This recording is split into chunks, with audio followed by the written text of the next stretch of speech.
we start off talking about books, the books you want to read. Well, the Ghana Publishers Association is talking about the fact that they are going to increase the prices of books by about 40%, and that is on the back of a plethora of factors. We're going to get cut incisively into this conversation to find out what exactly is happening, what is triggering this, and what this means as the association moves forward, planning that by June, you remember, by June, that increment will hit. Joining the conversation, we have Asare Konadu Yamoah. He is President, Ghana Publishers Association.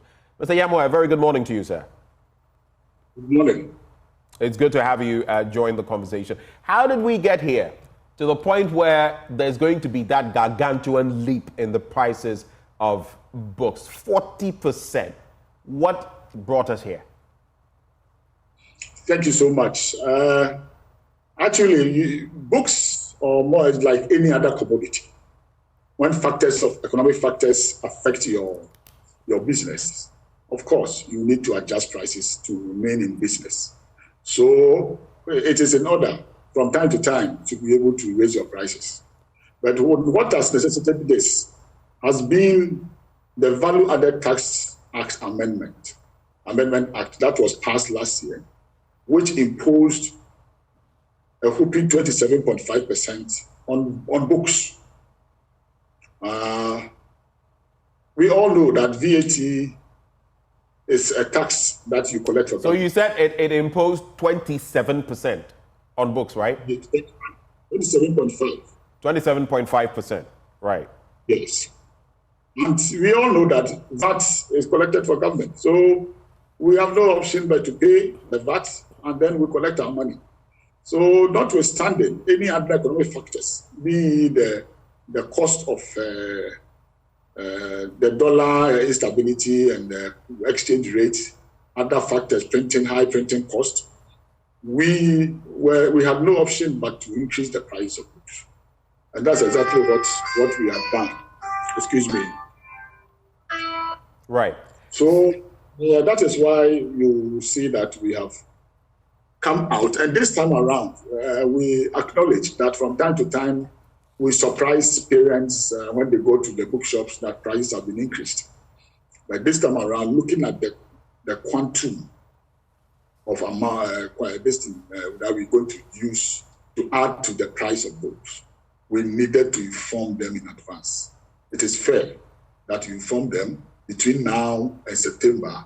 Those who do not have the money will look for money, and when they go to the bookshops and the prices have been increased, they can then procure the essential books that the pupils and their children will need.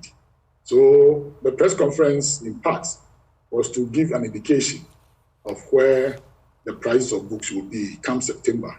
But we are starting in June because bookshops will start ordering their books in June. And therefore, publishers will begin to effect the new prices to the bookshops in June. But come September, when parents go to the bookshops, they will find that the prices have been increased. And the factors, as I said, it's all about economic, VAT policy, VAT tax, and of course, exchange rate instability. Mr. Yamoah, so are you telling me that if you don't increase 40%, you're going to go out of business? I mean, consider the economic situation, and I know you are facing the economic situation as well, the materials you use and all that. But are you saying that anything below 40% would mean that you would be going out of business? What's the reality on the ground? You see, you have decided to use the extreme, the 40%. Right. We gave you range. We said between 30 and 40%. Okay. And brother, on a simple mathematical calculation, if I am adding 27.5% to my price, where does that leave me? It goes nearly to 30%. Right. And then looking at the instability, the dollar exchange rate, the cost of printing. So I think that if we are diverting our minds to the calculations that we are doing, you realize that we are not out of place. But as I said, we give a range between 30 and 40%. And that is what you should expect. Because assuming we are not even going to increase price based upon the cost of production, and we are just collecting the 27.5% from government, where do we stand? It is 27.5 between 27 and 30%. My brother, the difference is 2.5%. In other words, you can't go below 30%. Yes. Yes. What is it though? What is your beef with NACA, the National Council for Curriculum and Assessment? What is the pain you have with NACA? In recent times, there have been conversations in respect of working with that organization. Break it down for me. What are the problems you have with NACA? Yeah, thank you. Actually, this issue, NACA succeeded a department that was called CRDD. That's the Curriculum Research Development Division of the Ministry of Education. Later, it was upgraded, and under the new Education Act of 2020, NACA was established. Now, what has happened is that since 2018, when they decided to change the curriculum of this country, we've had issues, especially in 2018, when NACA has not even completed the curriculum and the syllabuses. They came out and instructed all schools not to accept the old textbooks because they are changing the curriculum. And you all hear, the news were out there that we lost close to 300 million cedis because the books were declared useless, even though they were not useless as such. It took NACA 2 years before we could get the new textbooks into the classrooms. All that, we cooperated, we worked with them. You see, the standard curriculum, the standard curriculum that was introduced, that is for the primary, the KG to primary 6. We worked and we submitted our works for assessment and approval, based upon which the ministry 2.5 years ago procured some books and the open market we are selling for the basic schools that are under the government. Now, the second phase was to develop the books for the junior high schools, which is called the Common Core Program. When we were ready to submit our works to NACA, NACA informed the publishers that they are having challenges with assessment, and therefore they are suspending assessment. Please note, they are suspending assessment until further notice. So publishers who even submitted their works to NACA prior to this announcement are still waiting for the assessment report. When you submit, they tell you that they are not working now, so please hold on. Now, sometime this year, we intercepted a letter emanating from the Director General's office to all private schools, declaring that a new textbook for the Common Core Program, which is the junior high schools, is ready, printed by important time printers, and that he was ordering the private schools to send their orders to his office. Now, send their orders to whose office? To the Director General's office. To whom? NACA's Director General. He was asking the private schools to send their orders of the textbooks that have been printed by important time to his office. How did you come by this information? No, we intercepted the letter that was sent to the private schools. It was a circular sent to the private schools. I see. And based upon that, we wrote to NACA that this is unconstitutional, and we demand that the letter be withdrawn forthwith. We got a letter indeed from NACA that the letter has been withdrawn. On the 29th of January, my brother, we had a meeting and we invited the Director General of NACA to that meeting. And we specifically asked whether any book has been approved for the Common Core Program. We have the minutes there, we have the video, because there was a Zoom that was added to it. He categorically stated that there was only one social studies book that has been submitted, and that no book has been approved. Now, just a few months, you have a letter going through the schools indicating that some books are ready for sale, and that NACA, an independent regulator, is the one that is heading or superintending over this marketing and sales. How do you reconcile this?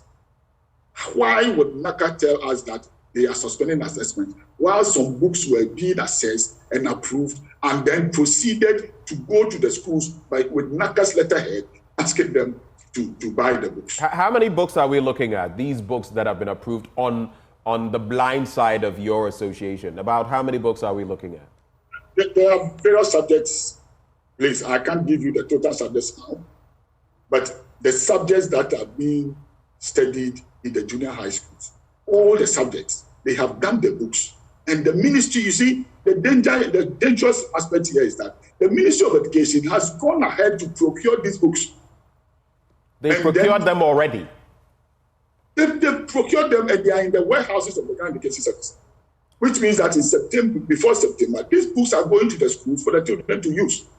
Now, what would be the motivation for NACA, for instance, to tell us that we should suspend assessment and then go behind us assessing books, a particular publisher's book, and then motivating private schools to buy, and then instigating or help supporting the Ministry of Education to procure those books?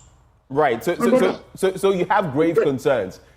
You have said two things, that NACA should stick to curriculum assessment and not get involved in this. But I'm supposing you also feel very pained because you have even gone ahead when you were asked to publish some of these books in the past. You published on 100% credit, right?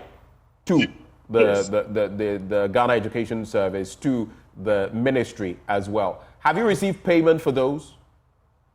No, as I said, the total is about 320 million. And you've not received payment for any part of it? No, the only payment that we received is roughly about 40 million cedis from Get Fund. So what's the outstanding figure, the 300 million you're mentioning? Yeah, you are looking close to about 280 million cedis.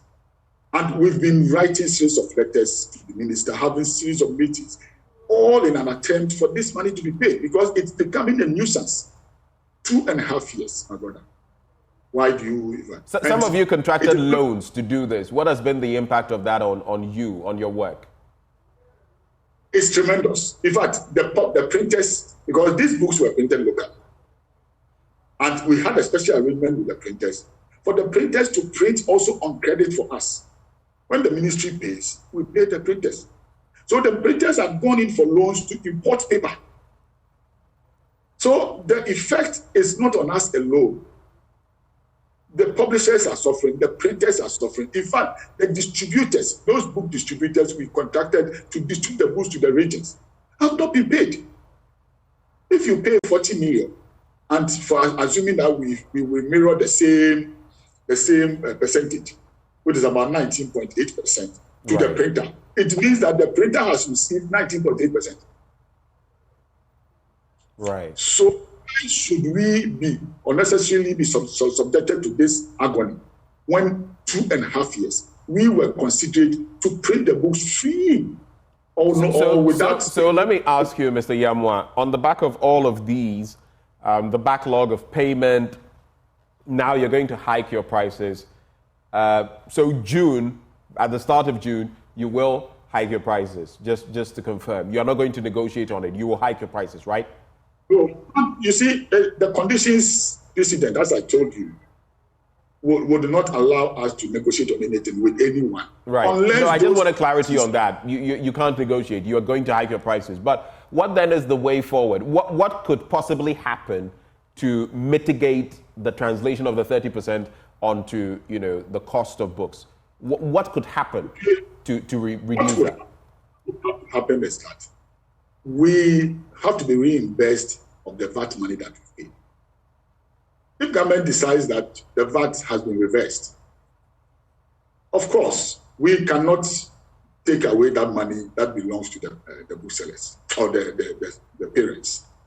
But until such condition, my brother, I told you, VAT is a tax collected on behalf of government, and there's nothing we can do about it. All right. So we are saying that the Ministry of Finance, Government Education, Ministry of Culture, who are all in charge of books, we need to have an engagement and look at how best we can mitigate against these price increases that affects parents. You see, formally, everybody thinks that books should be free. because of the government's intervention over the years in supplying these books. But they are not free. We bear some cost in printing these books out. All right. So I think that we need to engage. Government will have to engage with private sector, especially the book industry, and consult widely for us to see how best we can bring about some improvements into the system and make the book industry very competitive. Okay. The printers have the ability to be the printing hub. Ghana has an ability to be the printing hub of West Africa. All right. Mr.